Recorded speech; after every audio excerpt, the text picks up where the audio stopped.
The three Comanche women stood in the blazing Texas sun, like statues carved from sorrow itself, their dark eyes holding depths that spoke of loss too profound for tears. Dust devils danced around the trading post where I'd just concluded the most shameful transaction of my life, accepting human beings as payment for a debt that should have been settled with gold or cattle. My name is Samuel Cross, and I'd spent 15 years building a reputation as an honest trader on the frontier. But drought had withered my conscience along with the grasslands, and when Chief Iron Wolf's son had gambled away more than he could pay, I'd found myself staring at 3 widows offered as compensation for $800 in whiskey and ammunition. These women lost their husbands in the raid on Palo Duro Canyon, explained Joseph Crowfeather, Iron Wolf's nephew who spoke English with the precision of a man educated in white schools. According to our law, they are now without protection, without status. They are, how you say, expendable. The eldest of the 3, perhaps 40 winters, stood with the bearing of a queen despite the rope that bound her wrists. Her name, I learned, was Ayanna, Eternal Blossom, and her eyes held a fire that no amount of suffering had managed to extinguish. Beside her stood Casa, barely 20, whose beauty was marred only by the fresh grief that clung to her like smoke. The youngest Nayeli couldn't have been more than 18, and she trembled like a leaf in a storm wind. "This ain't right," I muttered, more to myself than to Crowfeather. "Right?" He laughed bitterly. "Was it right when your soldiers slaughtered our warriors under a flag of truce? Was it right when they burned our lodges with children still inside? These women are alive, traitor. In these times, that is more mercy than most receive." I stared at the 3 figures before me, their traditional dresses torn and dusty from the long journey to my trading post. Each wore the white clay of mourning, painted across their cheeks, and I could see the rope burns on their wrists where they'd struggled against their bonds. "What happens to them now?" I asked. Crowfeather shrugged. "They are yours. Do with them as you will. Work them, sell them, use them. It matters not. They are dead to the people now." Something twisted in my gut at those words. I'd seen plenty of cruelty on the frontier, had witnessed the slow erosion of humanity that seemed to afflict everyone who stayed too long in this harsh land. But this felt different. This felt like a line I couldn't cross and still look at myself in the mirror. "Cut their bonds," I said quietly. "What?" I said, "Cut their bonds now." Crowfeather's eyes narrowed. "They are your property, traitor. But if you free them here, they will die. They have no tribe, no family, no protection. The prairie will swallow them whole. That's their choice to make." With reluctant movements, Crowfeather drew his knife and severed the ropes binding the 3 women. They rubbed their wrists, confusion replacing resignation in their dark eyes. Ayanna stepped forward, speaking in rapid Comanche to Crowfeather, who translated with obvious reluctance. She asks why you free them. She says, "No white man has ever shown mercy to a Comanche widow." I looked directly at Ayanna, trying to convey through my expression what words couldn't bridge. "Tell her that some debts can't be paid with human lives. Tell her they're free to go wherever they choose." The translation sparked an animated conversation between the 3 women. Casa pointed toward the horizon, toward the distant Comanche camps. Nayeli shook her head violently, tears streaming down her painted cheeks. But it was Ayanna who stepped forward and spoke directly to me in broken English. "You free us." "Why?" I struggled to find words that would make sense to her, to myself. "Because it's the right thing to do." "Right thing?" She tilted her head, studying me with those penetrating, dark eyes. "White man's right thing killed our husbands. White man's right thing burned our children. Then maybe it's time for a different kind of right thing. Ayana was quiet for a long moment, then spoke again in Comanche to her companions. Whatever, she said, caused Casa to gasp and Nayeli to grab her arm in protest. What did she say? I asked Crowfeather. His face had gone pale. She says they will not leave. She says you have shown them honor, and honor must be repaid with honor. She says they will stay and work for you until the debt is balanced. There is no debt. They're free. You do not understand, traitor, Crowfeather said, backing toward his horse. In freeing them, you have done something no Comanche warrior would do. You have shown mercy to the defenseless. By our law, by our tradition, you have made yourself responsible for them. As he mounted his horse, Crowfeather's expression was troubled. Chief Iron Wolf will hear of this. The council will hear of this. What you have done today will echo through the camps like thunder. He rode away in a cloud of dust, leaving me alone with 3 Comanche widows who had just declared themselves my responsibility. The sun beat down mercilessly, and I could feel the weight of their gazes as they waited to see what this strange white man would do next. Ayana stepped closer, her voice soft but firm. You save us from slavery. Now we save you from loneliness. As I looked into her eyes, I realized that in trying to do the right thing, I had stumbled into something far more complex than a simple act of mercy. I had stepped into a web of honor and obligation that stretched back generations, and the consequences would reshape not just my life, but the delicate balance between 2 worlds at war. The prairie wind whispered secrets I couldn't yet understand, but one thing was certain: nothing would ever be the same. The first week tested every assumption I'd ever held about civilization, survival, and the thin line between the two. Ayana proved to be a force of nature disguised as a grieving widow. Within hours of Crowfeather's departure, she had assessed my trading post with the calculating eye of a general surveying a battlefield. My bachelor's quarters, a ramshackle collection of rooms that had served me well enough for solitary living, underwent a transformation that left me feeling like a stranger in my own home. Your roof, she announced in her careful English, pointing to the corner where rain had been seeping through for months. It weeps. We fix. Before I could protest, she had organized Casa and Nayeli into a construction crew that would have impressed any army engineer. They climbed onto my roof with the fearless grace of women who had spent their lives following buffalo herds across treacherous terrain, patching holes with a mixture of clay, grass, and what appeared to be some kind of tree, sap that hardened like cement. Where did you learn to do that? I asked when they climbed down, their work complete and watertight.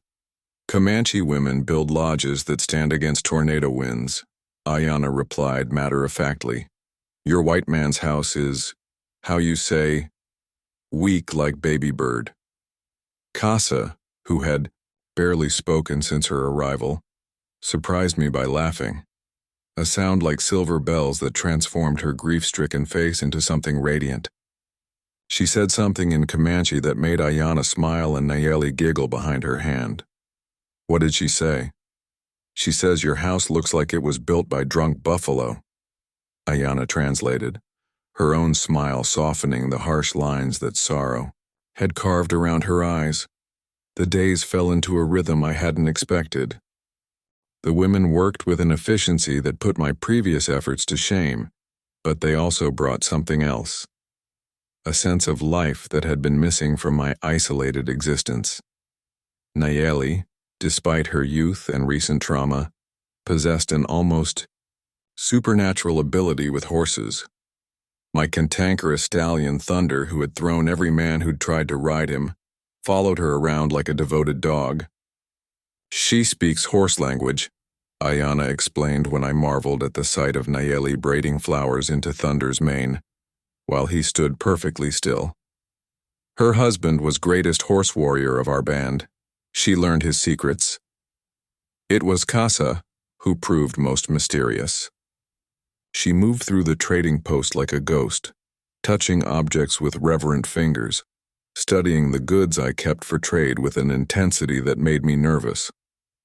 When I finally asked Ayana about it, her expression grew troubled. Casa sees things others do not see. She touches your trade goods and sees the hands that made them, the places they came from. She says, Ayana paused, searching for words. She says your trading post sits on sacred ground.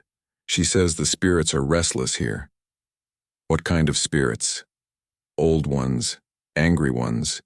She says they whisper of blood spilled in this place long before you came. That night, as I lay in my bed, listening to the soft murmur of Comanche voices from the next room, I found myself thinking about the history of this land. I'd bought the trading post from a man named Jeremiah Holt, who'd been eager to sell and move east. He'd never mentioned any trouble, but then again, men on the frontier rarely spoke of their ghosts. The sound of singing drifted through the thin walls, a Comanche lullaby that Ayana was humming to comfort Nayeli, who still woke screaming from nightmares.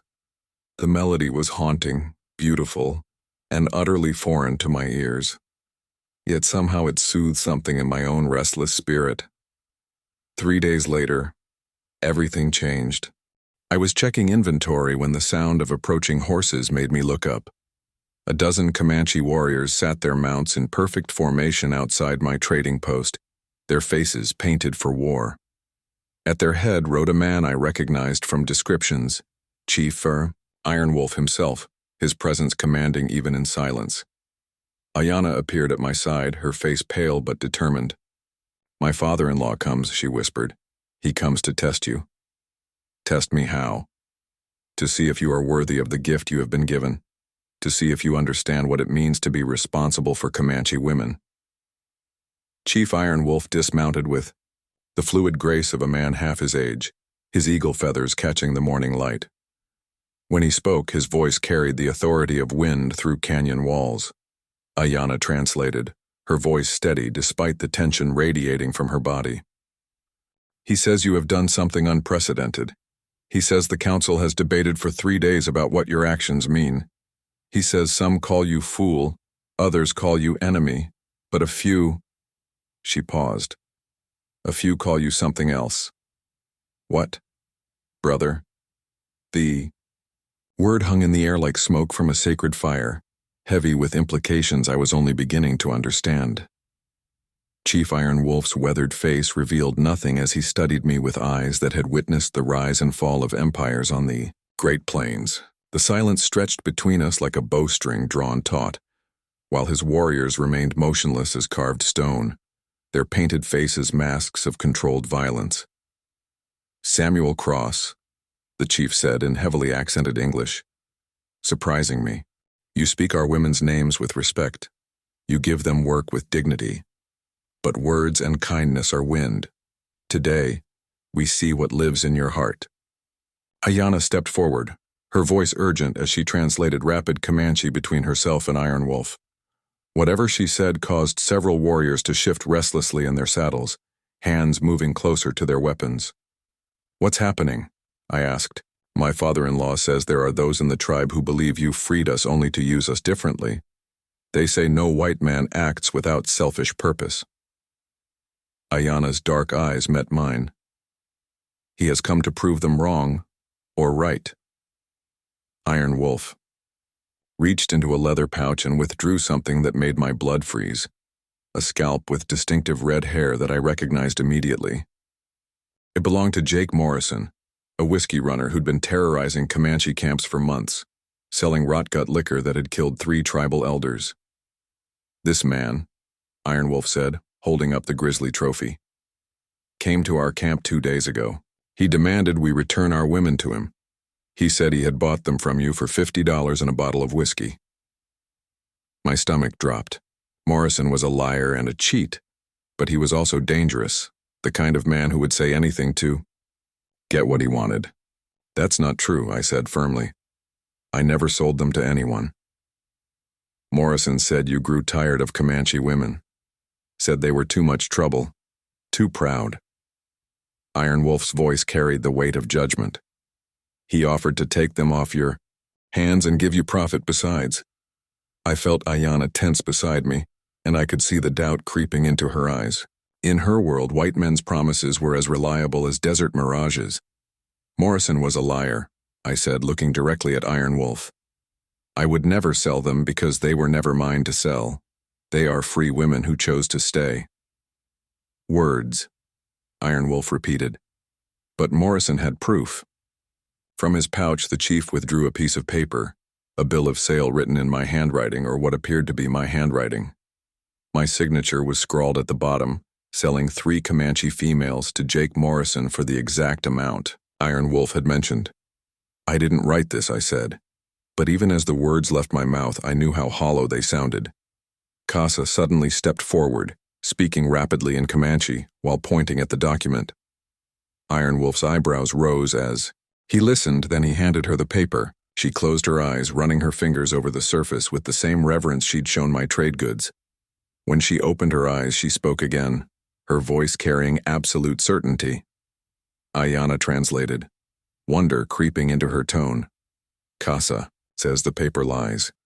She says she can feel the deception in the ink, the hatred in the hand that wrote it. She says Morrison wrote this himself, copying your signature from other papers he had seen. How could she possibly know that? Casa sees truth in all things. Nayeli spoke for the first time since the warriors arrived, her young voice clear and strong. She touched Morrison's saddle when he came to our camp. She saw his plans, his hatred, his lies. Iron Wolf studied the 3 women, then turned his penetrating gaze back to me. My daughter-in-law speaks of your character. My son's widow vouches for your honor, but I must know for myself. He drew a knife from his belt, not the utilitarian blade of a warrior, but something ceremonial, its handle carved with symbols I didn't recognize. In our tradition, when a man claims brotherhood with the Comanche, he must prove his commitment with blood, not the blood of enemies, but his own blood, freely given. My mouth went dry. What are you asking? Mix your blood with mine. Become my brother in truth, not just in word. Accept the responsibilities and honors that come with such a bond. Iron Wolf's expression softened slightly. But know this. Once the blood is shared, there is no going back. You will be Comanche in the eyes of the people. Our enemies will be your enemies. Our struggles will be your struggles. I looked at Ayanna, whose face had gone pale. What does this mean for them? If you become Iron Wolf's blood brother, we become your family in truth. We are no longer widows. Without status, we become the sisters of a Comanche warrior. Her voice dropped to a whisper. But it also means you can never return to the white world. You will be marked as an Indian lover, a traitor to your own kind. The weight of the decision pressed down on me like a physical force. Everything I had, built, my reputation as a traitor, my connections to the white settlements, all of it would be forfeit. But as I looked at these 3 remarkable women who had transformed my empty existence into something meaningful, I realized the choice had been made the moment I cut their bonds. I accept, I said, extending my hand toward Iron Wolf's knife. The chief's weathered face broke into the first smile I had seen from him. Then let us make you a true brother of the Comanche. As the blade bit into my palm, mixing my blood with that of a man who had been my enemy just moments before, I felt something fundamental shift in the fabric of my existence. The prairie wind seemed to whisper approval, and somewhere in the distance I could swear I heard the sound of drums welcoming a new member to an ancient family. But I also heard something else, the thunder of approaching hooves that would bring consequences I couldn't yet imagine. The approaching thunder resolved into a cavalry patrol, their blue uniforms stark against the golden prairie grass. Captain William Hayes led 20 soldiers toward my trading post, their weapons gleaming in the afternoon sun like harbingers of the storm I'd been dreading. Iron Wolf's warriors melted away like smoke, vanishing into the landscape with the supernatural skill of men born to this land. Only the chief remained, standing beside me as my newly sworn blood brother, his hand resting casually on his tomahawk. "Samuel Cross," Captain Hayes called out, dismounting with military precision. "You're under arrest for treason, conspiracy with hostile Indians, and violation of the Indian Removal Act." I felt Ayanna move closer to my side, her presence a source of strength I hadn't expected. "On whose authority?" "Colonel Morrison's direct orders. Seems his son Jake was found dead on Comanche land, and witnesses say you were involved in selling weapons to the savages who killed him."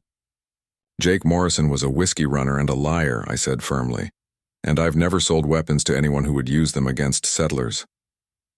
Hayes's eyes flicked to the fresh cut on my palm, still seeping blood from the Brotherhood ceremony. "That wound tells a different story. Looks like you've been making some interesting alliances." Iron Wolf stepped forward, his English careful but clear. "Samuel Cross is my brother now. He is under protection of Comanche law." "Your law means nothing here, Chief," Hayes sneered. "This is American territory." "This is stolen land," Iron Wolf replied calmly. "But we do not speak of theft today. We speak of honor." The standoff stretched taut as a bowstring. I could see Hayes calculating odds, weighing the political consequences of starting a war over one traitor. Behind him, his soldiers shifted nervously, aware they were outnumbered by invisible warriors, hidden in the tall grass. Suddenly, Casa stepped forward, speaking rapidly in Comanche. Iron Wolf's eyebrows rose as he listened, then he nodded gravely. "What did she say?" Hayes demanded. "She says the spirits have shown her truth," I translated, understanding somehow flowing through the blood bond. "Jake Morrison planned to massacre a Comanche village and blame it on me. She saw it in his possessions before he died." "Superstitious nonsense." "Perhaps," Iron Wolf said, producing a leather satchel from his horse. "But this is not superstition." He emptied the contents onto the ground maps of Comanche camps, correspondence with Colonel Morrison detailing plans for final solutions, and a journal describing how they would frame me for providing weapons to justify their actions. Hayes's face went pale as he recognized his colonel's handwriting. "You have a choice, Captain," I said quietly. "Arrest an innocent man and start a war that will consume this territory, or take this evidence back to your superiors and let justice take its course." The captain stared at the damning documents, then at Iron Wolf's impassive face, then at me standing with my Comanche family. Finally, he gathered the papers and remounted his horse. "This isn't over, Cross."